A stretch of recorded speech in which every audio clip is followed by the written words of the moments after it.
The Lesser Evil, Part 4. There was someone in his little attic room. Geralt knew it before he even reached the door, sensing it through the barely perceptible vibration of his medallion. He blew out the oil lamp which had lit his path up the stairs, pulled the dagger from his boot, slipped it into the back of his belt, and pressed the door handle. The room was dark, but not for a witcher. He was deliberately slow in crossing the threshold. He closed the door behind him carefully. The next second, he dived at the person sitting on his bed, crushed them into the linen, forced his forearm under their chin, and reached for his dagger. He didn't pull it out. Something wasn't right. "Not a bad start," she said in a muffled voice, lying motionless beneath him. "I expected something like this, but I didn't think we'd both be in bed so quickly. Take your hand from my throat, please." "It's you." "It's me? Now, there are two possibilities. The first, you get off me and we talk. The second, we stay in this position, in which case I'd like to take my boots off, at least." The Witcher released the girl, who sighed, sat up and adjusted her hair and skirt. "Light the candle," she said. "I can't see in the dark, unlike you, and I like to see who I'm talking to." She approached the table, tall, slim, agile, and sat down, stretching out her long legs in their high boots. She wasn't carrying any visible weapons. "Have you got anything to drink here?" "No." "Then it's a good thing I brought something." She laughed, placing a travelling wineskin and 2 leather tumblers on the table. "It's nearly midnight," said Geralt coldly. "Shall we come to the point?" "In a minute. Here, have a drink. Here's to you, Geralt." "Likewise, Shrike." "My name's Renfri, damn it!" She raised her head. "I will permit you to omit my royal title, but stop calling me Shrike." "Be quiet, or you'll wake the whole house." "Am I finally going to learn why you crept in here through the window?" "You're slow-witted, Witcher. I want to save Blaviken from slaughter. I crawled over the rooftops like a she-cat in March in order to talk to you about it. Appreciate it." "I do," said Geralt. "Except that I don't know what talk can achieve. The situation's clear. Stregobor is in his tower, and you'd have to lay siege to it in order to get to him. If you do that, your letter of safe conduct won't help you. Alduin won't defend you if you openly break the law. The aldermen, guards, the whole of Blaviken will stand against you." "The whole of Blaviken would regret standing up to me." Renfri smiled, revealing a predator's white teeth. "Did you take a look at my boys? They know their trade, I assure you. Can you imagine what would happen in a fight between them and those dimwit guards who keep tripping over their own halberds?" "Do you imagine I would stand by and watch a fight like that? I'm staying at the alderman's, as you can see. If the need arises, I should stand at his side."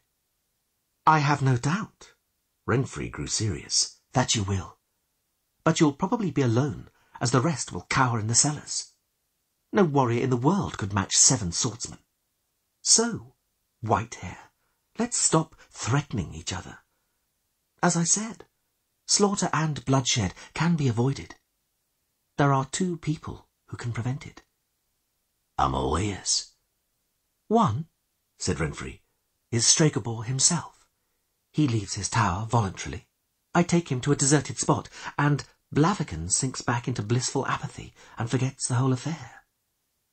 "Stregobor may seem crazy, but he's not that crazy." "Who knows, Witcher? Who knows? Some arguments can't be denied, like the Tridam ultimatum. I plan to present it to the sorcerer." "What is it, this ultimatum?" "That's my sweet secret." "As you wish, but I doubt it'll be effective. Stregobor's teeth chatter when he speaks of you. An ultimatum which would persuade him to voluntarily surrender himself into your beautiful hands would have to be pretty good. So, who's the other person? Let me guess." "I wonder how sharp you are," white hair. It's you, Renfri.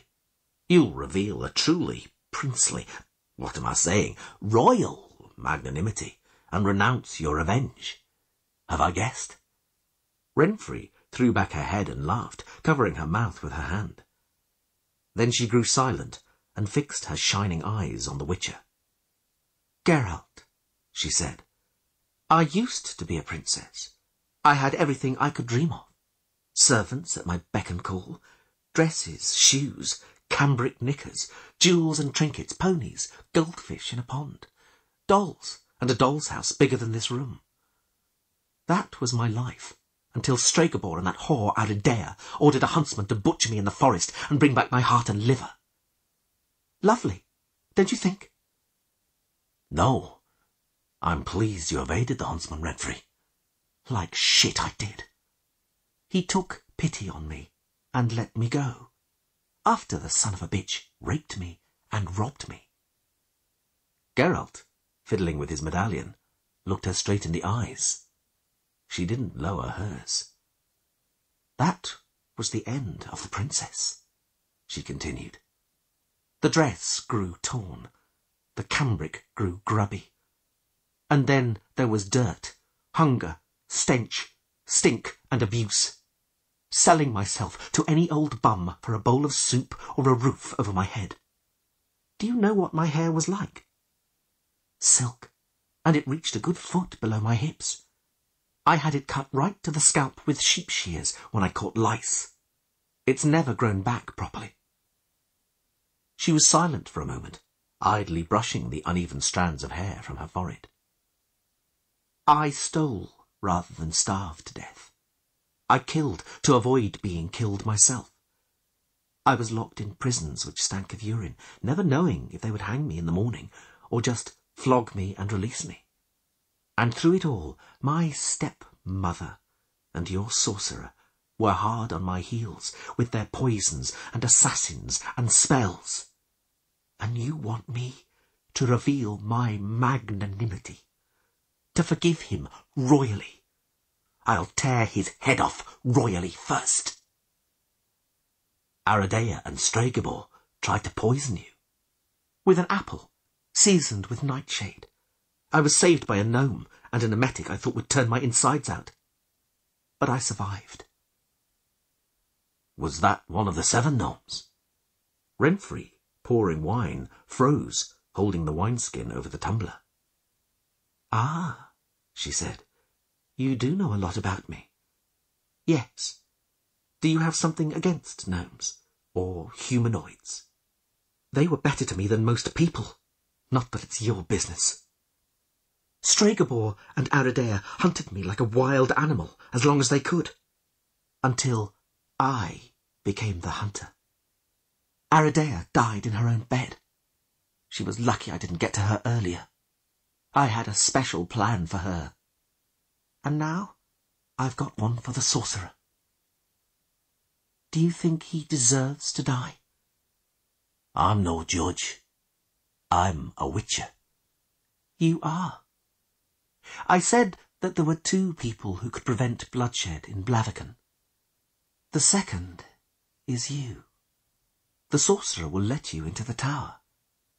You could kill him. Renfri, said Geralt calmly. Did you fall from the roof onto your head on the way to my room? Are you a witcher or aren't you, damn it? They say you killed a kikimore and brought it here on a donkey to get a price for it. Stregobor is worse than the kikimore. It's just a mindless beast which kills because that's how the gods made it. Stregobor is a brute, a true monster.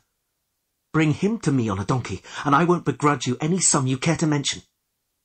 I'm not a hired thug, Shrike.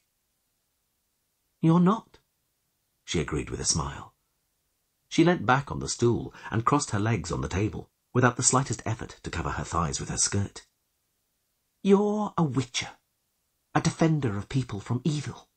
And evil is the steel and fire which will cause devastation here if we fight each other. Don't you think I'm proposing a lesser evil? A better solution? Even for that son of a bitch Stregobor? You can kill him mercifully with one thrust. He'll die without knowing it. And I guarantee him quite the reverse. Geralt remained silent. Renfri stretched, raising her arms. I understand your hesitation, she said. But I need an answer, now. Do you know why Stregobor and the king's wife wanted to kill you? Renfri straightened abruptly and took her legs off the table. It's obvious, she snarled. I am heir to the throne. Aradea's children were born out of wedlock and don't have any right to— No. Renfri lowered her head, but only for a moment. Her eyes flashed. Fine. I'm supposed to be cursed, contaminated in my mother's womb. I'm supposed to be— Yes? A monster. And are you? For a fleeting moment, she looked helpless, shattered, and very sad. I don't know, Geralt, she whispered, and then her features hardened again. Because how am I to know, damn it? When I cut my finger, I bleed. I bleed every month, too. I get bellyache when I overeat, and a hangover when I get drunk. When I'm happy, I sing, and I swear when I'm sad. When I hate someone, I kill them, and when— But enough of this. Your answer, Witcher. My answer is no. You remember what I said? She asked after a moment's silence. There are offers you can't refuse. The consequences are so terrible. And this is one of them. Think it over. I have thought carefully, and my suggestion was as serious. Renfri was silent for some time, fiddling with a string of pearls wound 3 times around her shapely neck, before falling teasingly between her breasts, their curves just visible through the slit of her jacket. Geralt, she said. Did Stregobor ask you to kill me? Yes. He believed it was the lesser evil. Can I believe you refused him, as you have me? You can. Why? Because I don't believe in a lesser evil. Renfri smiled faintly, an ugly grimace in the yellow candlelight. You don't believe in it, you say? Well, you're right, in a way. Only evil and greater evil exist, and beyond them, in the shadows, lurks true evil. True evil, Geralt, is something you can barely imagine. Even if you believe, nothing can still surprise you. And sometimes true evil seizes you by the throat and demands that you choose between it and another, slightly lesser evil. What's your goal here, Renfri? Nothing. I've had a bit to drink, and I'm philosophizing. I'm looking for general truths, and I've found one. Lesser evils exist, but we can't choose them. Only true evil can force us to such a choice, whether we like it or not. Maybe I've not had enough to drink. The Witcher smiled sourly. And in the meantime, midnight's passed the way it does. Let's speak plainly. You're not going to kill Stregobor in Blaviken, because I'm not going to let you. I'm not going to let it come to a slaughter here. So for the second time, renounce your revenge. Prove to him, to everyone, that you're not an inhuman and bloodthirsty monster. Prove he has done you great harm through his mistake. For a moment, Renfri watched the Witcher's medallion spinning as he twisted the chain. And if I tell you, Witcher, that I can neither forgive Stregobor nor renounce my revenge, then I admit that he is right? Is that it? I'll be proving that I am a monster cursed by the gods? You know, when I was still new to this life, a freeman took me in. He took a fancy to me, even though I found him repellent. So every time he wanted to fuck me, he had to beat me so hard I could barely move, even the following day. One morning, I rose while it was still dark, and slashed his throat with a scythe. I wasn't yet as skilled as I am now, and the knife seemed too small. and as I listened to him gurgle and choke, watched him kicking and flailing, I felt the marks left by his feet and fists fade. And I felt, oh, so great that I left him whistling, sprightly, feeling so joyful, so happy. And it's the same each time. If it wasn't, who'd waste time on revenge? Renfri, said Geralt, whatever your motives, you're not going to leave here joyful and happy. But you'll leave here alive early tomorrow morning, as the alderman ordered.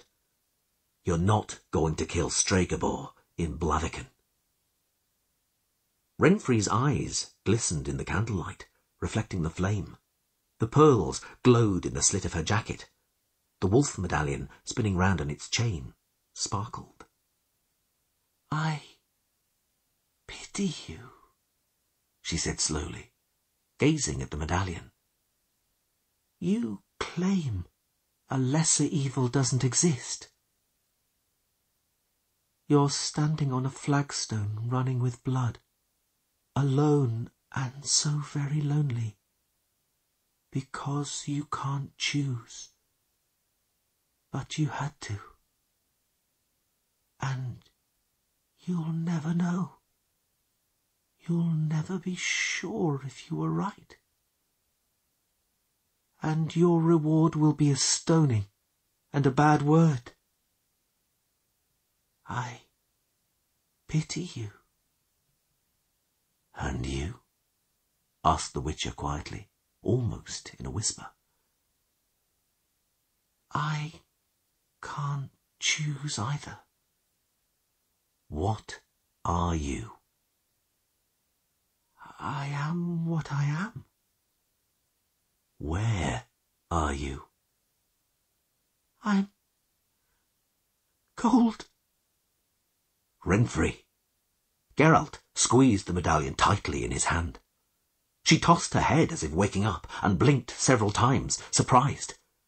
For a very brief moment, she looked frightened. You've won, she said sharply. You win, Witcher. Tomorrow morning I'll leave Blaviken and never return to this rotten town. Never. Now pass me the wineskin. Her usual derisive smile returned as she put her empty tumbler back on the table. Geralt? I'm here. That bloody roof is steep. I'd prefer to leave at dawn than fall and hurt myself in the dark. I'm a princess, and my body's delicate. I can feel a pea under a mattress, as long as it's not well stuffed with straw, obviously. How about it? Renfri. Geralt smiled despite himself. Is that really befitting of a princess? What do you know about princesses, damn it? I've lived as one, and the joy of it is being able to do what you like. Do I have to tell you straight out what I want? Geralt, still smiling, didn't reply. I can't believe you don't find me attractive. Renfri grimaced. Are you afraid you'll meet the freeman's sticky fate? Huh? White hair? I haven't got anything sharp on me. Have a look for yourself. She put her legs on his knees. Pull my boots off. A high boot is the best place to hide a knife. Barefoot, she got up, tore at the buckle of her belt. I'm not hiding anything here, either. Or here, as you can see. Put that bloody candle out. Outside, in the darkness, a cat yawned. Renfri. What? Is this cambric? Of course it is, damn it. Am I a princess or not?